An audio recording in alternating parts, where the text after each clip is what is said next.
എല്ലാവർക്കും നമസ്കാരം. Small talks with Preetha സ്മോളിലേക്ക് എല്ലാവർക്കും സ്വാഗതം. അപ്പോൾ ഇന്ന് വടപ്പാവ് എങ്ങനെയാണ് ഉണ്ടാക്കണമെന്ന് നോക്കാം.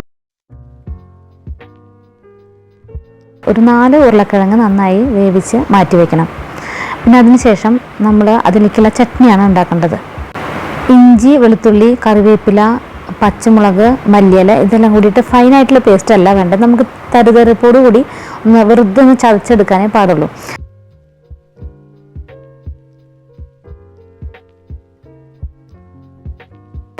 ഒരു പാൻ അടുപ്പത്ത് വെച്ച് അതിൽ എണ്ണ ഒഴിച്ച് ചൂടാകുമ്പോൾ കായം, കടുക്, അതുപോലെ ജീരകം എന്നിവ ചേർക്കുക.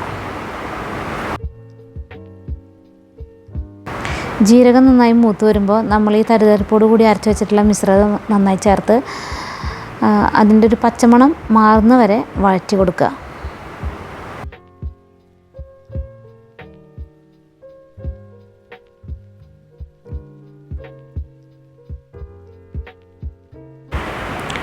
അതിനുശേഷം വേവിച്ച് മാറ്റി വെച്ചിരിക്കുന്ന ഉരുളക്കിഴങ്ങ് നമ്മളതിൽ ആഡ് ചെയ്യുക. ഇതിൻ്റെ ഉരുളക്കിഴങ്ങിലെ വെള്ളത്തിൻ്റെ അംശം എല്ലാം കൂടി ഒന്ന് മിക്സായിട്ട് വരുമ്പോൾ ആ വെള്ളത്തിൻ്റെ അംശം മാറി വരുന്നത് വരെ നന്നായിട്ട് വഴറ്റി കൊടുക്കുക. ആവശ്യത്തിനുള്ള ഉപ്പും ആഡ് ചെയ്യുക.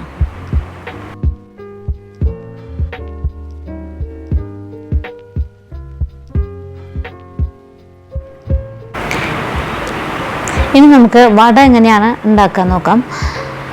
അപ്പോൾ അതിനായിട്ട് കുറച്ച് കടലമാവ് എടുത്തിട്ടുണ്ട്. ഞാനൊരു കപ്പ് കടലമാവാണ് എടുത്തിട്ടുള്ളത്.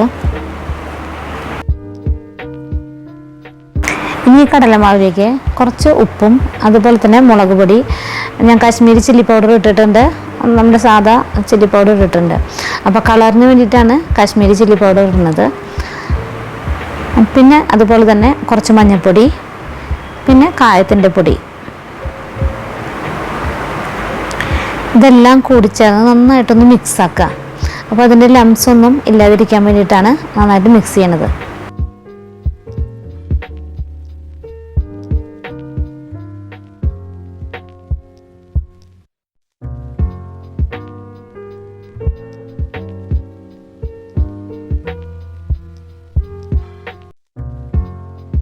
കുറേശ്ശായിട്ട് വെള്ളം ആഡ് ചെയ്ത് കൊടുക്കുക. നന്നായിട്ട് വെള്ളം ഒഴിക്കരുത്, കുറച്ചേശ്ശായിട്ട് വെള്ളം ഒഴിച്ച് നമ്മൾ നന്നായിട്ട് ഇളക്കി കൊടുക്കുക. അരിപ്പൊടിയും കൂടി ചേർത്ത് കൊടുക്കാം, എന്നാലാണ് അതിന് ചെറുതായിട്ടൊരു ക്രിസ്പി ആയിട്ട് കിട്ടുള്ളൂ. ഇനി വേവിച്ച് വെച്ചിട്ടുള്ള ഉരുളക്കിഴങ്ങ് ചെറിയ ഉരുളകളാക്കി മാറ്റി വയ്ക്കുക.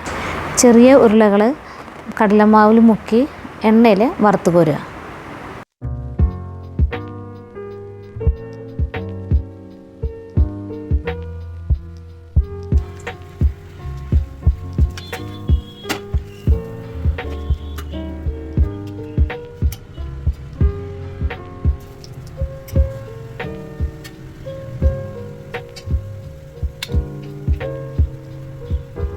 വട ഉണ്ടാക്കിയതിന് ശേഷം ബാക്കി വരുന്ന ആ ഒരു ബാറ്റർ കൊണ്ട് നമുക്ക് ചെറുതായിട്ട് മിക്സ്ചർ പോലെ നമ്മുടെ കൈ കൊണ്ട് തന്നെ ഷേപ്പില്ലാത്ത രീതിയിൽ വറുത്തെടുക്കാം.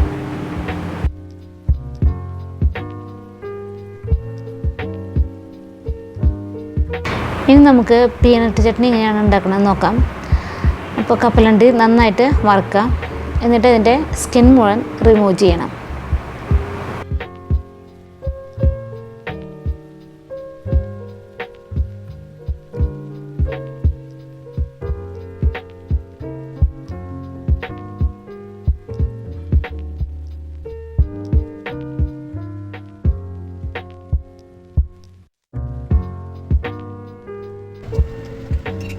ഒരു മിക്സറിൽ പീനട്ട്, മുളക് പൊടി, salt, cumin powder, coriander powder, അത് ഓപ്ഷണലാണ്, ഗാർലിക്ക്, അതുപോലെ തന്നെ മുന്നേ ബാക്കി വന്നിട്ട് ബാറ്റർ കൊണ്ട് ഉണ്ടാക്കിയിട്ടുള്ള മിക്സ്ചർ എല്ലാം കൂടിയിട്ട് പൊടിച്ച് കിട്ടുന്നതാണ് ഈ പീനട്ടിൻ്റെ ചട്നി. ഇനി വടപ്പാവ് എങ്ങനെയാണ് നമ്മൾ ആഡ് ചെയ്യുക എന്ന് നോക്കാം.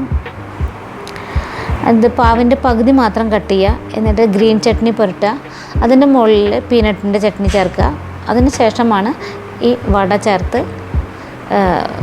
വടപ്പാവ് തയ്യാറാക്കുന്നത്.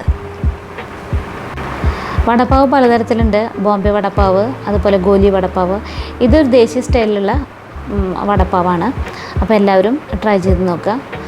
അപ്പോൾ ഇനി വേറൊരു നോർത്ത് ഇന്ത്യൻ റെസിപ്പി ആയിട്ട് നമുക്ക് വീണ്ടും കാണാം.